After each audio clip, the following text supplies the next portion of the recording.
You know, they get down. Those are hazardous jobs. And there's a number of other ones. But being a police officer isn't even in the top 50. It's incredibly safe. Why? Because they're armed to the teeth with a big fucking Kevlar jacket is why. Right? And exactly who are their enemies? What do they have to fear so much? When was the last time you ever heard a pothead shoot at a cop? You've never heard of it. Because it's never happened. You can't Google it and find it. But they walk around with their big fascist Nazi thing. And cops walk like apes, dude. They do, they walk like apes. It's that trained look. They gotta have it back up like there's a cucumber permanently up their ass while they walk in their Kevlar jacket and their pepper. And you ever notice who they taser? They always taser the most helpless fucking people. People either stoned out of their mind, who don't know what they're doing. If you just stood back for a second, maybe they would just fucking fall down on their own. Why do you have to confront them? Right? You know, an old man, I mean, there was a guy who was arguing about whether the snowplow should have been snowplowed, and the cops came by and tasered him in Nova Scotia last winter. You look at all the people they taser and pepper spray, and they're like fucking innocent, normal, ordinary, largely law-abiding people, and no cop is ever threatened. If I had a knife and you're a cop, what do you do? Did you get trained in hand-to-hand combat, perhaps? Are you a skilled marksman with that gun, perhaps? Don't you have a fucking taser and pepper spray? You could drop me at any time. Why do you? And the last tasing event was because the guy had a box cutter. An old, frail man had a box cutter. Oh, and these cops were so scared. What fucking pussies? They are fucking pussies. They are. I'll say it.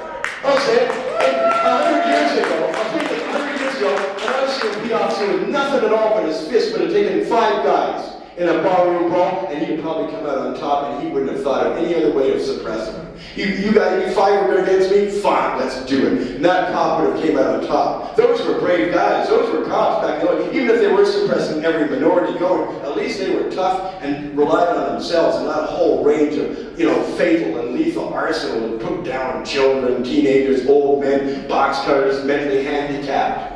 Ooh, brave policeman, brave policeman. Yeah, that's what we have. And you know, these cops are exploiting us something terrible too. In Vancouver last year, 350 police officers made over $100,000. And you know where that money comes from? Overtime. And you know where the overtime is? In the drug war. Because most of these hits and murders and drug things happen at night. But usually there's no night shift. So everybody who works on those homicides and murders is getting triple time. It's overtime. And 350 cops in Vancouver last year alone, because of the drug war, almost exclusively made over $100,000, and some up to $250,000 because of overtime. They are draining this society. And what do the cops do? Cops often give you that bullshit that's a total lie, like all the other lies I've talked about. They say, oh, we don't make the laws, we enforce them. Oh yeah, they're doing it. They're trying to make the law all the time. They're the biggest advocates for prohibition. They lobby Parliament every year with a bunch of cops to tell them to make more laws, to give us more work. Endlessly more work. They are lobbying all the time for more prohibition. They're constantly saying, we need more cops on the street, we need tougher laws, we need judges to be spared. The judges are all pussies and soft, the cops always say. And why? Because the only answer in any cop's repertoire is we need more cops.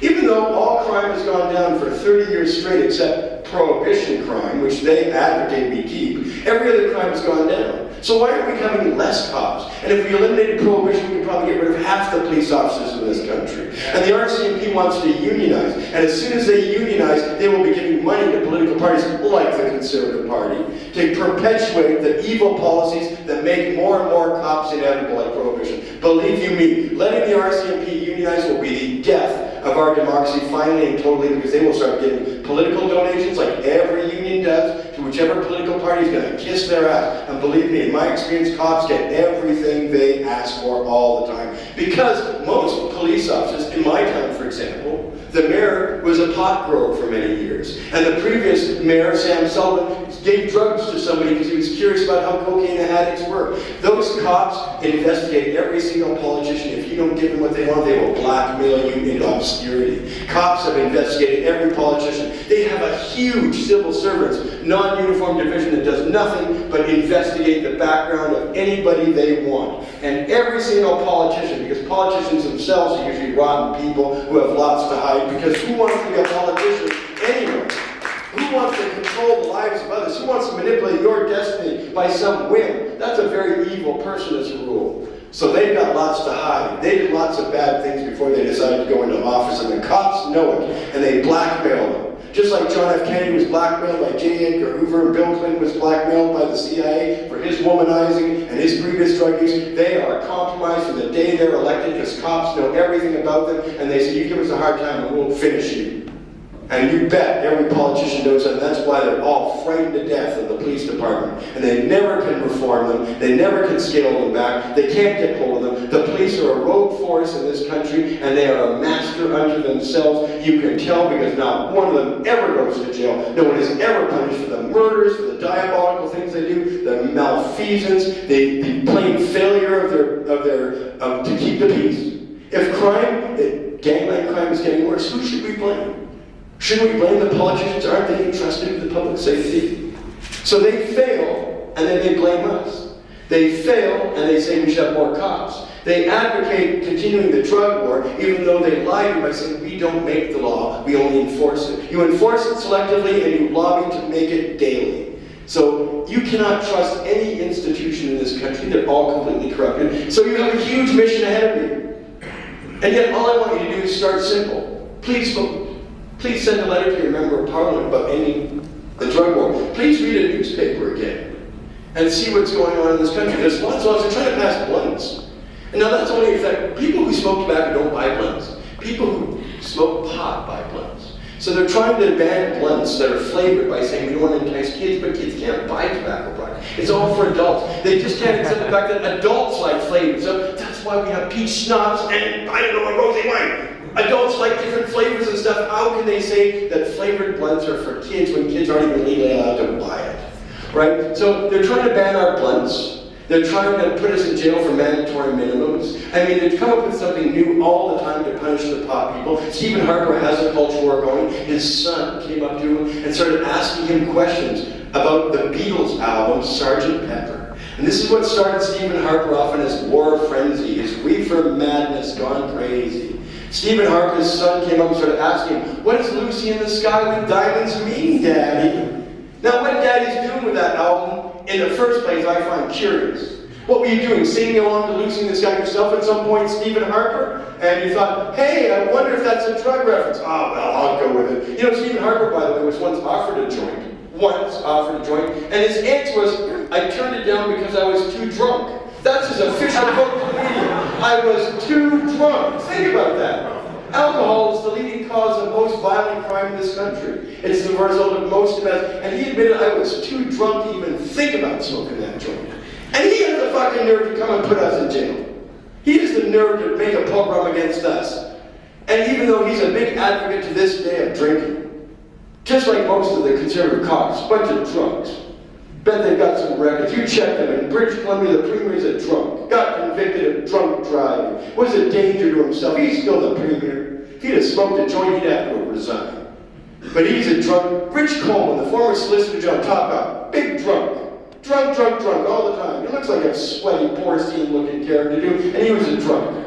Randy White, MP for Abbotsford, confessed to me himself, I was a drunk, did bad things for many years, but I pulled myself up by my bootstraps. Now he thinks everybody else should do the same thing, even though he was a complete dick for 2 decades and didn't get any charges against him. Oh, it's all right, because I pulled myself up by my bootstraps. That crazy conservative ethos that when you're really evil for 30 years, but if you repent and become a Christian, it's all cool, and now you're superior to everybody. Fuck you, Randy White. That's what I think. Fuck you.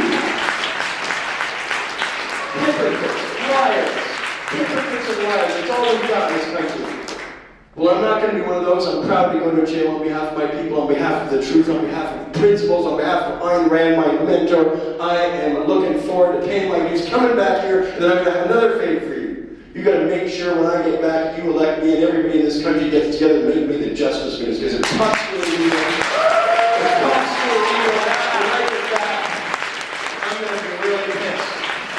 Because California is on the threshold of legalizing marijuana. In a state of 40 million that legalizes marijuana will cause the rest of the world to legalize within just a few months, few years. California has SB 390 up, and it's a bill to legalize marijuana. Now, there's a reason for that. No, they didn't get overwhelmed by good judgment. Maybe we should end prohibition. No, they are so desperate in California. There's a $21 billion deficit in California this year. They're giving out IOUs. They don't have any money left. They have to raise money, and they figure by adding a $50 an ounce tax to marijuana and charging $50 an ounce retail, the state can raise potentially $3 billion and possibly $2 billion more in tax on marijuana tourism that would begin to happen as the whole world descends on California to smoke that weed. And that's how prohibition ended, by the way. It didn't come because everybody thought, this prohibition is causing Al Capone and violence and John Dillinger, the corrupts are all corrupt, people are making gin in their bathtub and killing themselves. No, that wasn't why they ended prohibition. I like to think it was, because that's a sensible. No, it's because, goddamn, we're out of money, this depression is killing us. All our sources of revenue have tried it. Oh, sounds familiar. All our expenditures for unemployment are going way up. We've got a massive deficit. We've got to legalize alcohol. We can't spend this money on prohibition of alcohol anymore. We're going to tax this alcohol and get our money back and stop losing so much money. And that's why alcohol became legal, and really fast. There were very few people trying to repeal prohibition before the Depression hit. And once the Depression hit, boy, it increased the amount of crime because people need to do illegal things in hard times to make money. So the number of people producing liquor went up, the number of people selling liquor, the number of speakeasies became in the tens of thousands, the number of cops taking bribes increased. Everything you see today happened in prohibition of alcohol. But as soon as they ended alcohol prohibition, they started drug prohibition 3 years later. Rehired all those people because the government hates to let people go. Have you noticed in their secession, nobody in government's been laid off? They're the first people that should be laid off. They don't have any money, lay them off. That's what business does. Get rid of half the cops in this country and prohibition, and no one will notice. And we'll save billions of dollars and live in a freer, safer society. Right now, for the Olympics, by the way, next, I'm having trouble with my license in Vancouver because the Olympics are next year, and they're doing a massive sanitization campaign in the city, and they're putting cameras on the streets downtown. They'll never get taken down. They'll be surveilling people forever. And there was no vote on this. There was no plebiscite. Nobody discussed it with you and me. All of a sudden, I'm a free and democratic society means I'm monitored everywhere I go outside of my own party. That's what it does to me. And now that during the Olympics, there's going to be 13,100 military, police, and security guards in the downtown. That's over 100 per block. What the hell could they do? Right? And here's the thing.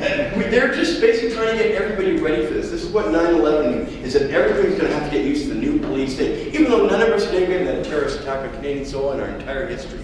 Somebody blew up an airplane, right? They blew up an airplane. Oh, God, that's the only terrorist incident in Canadian history ever. And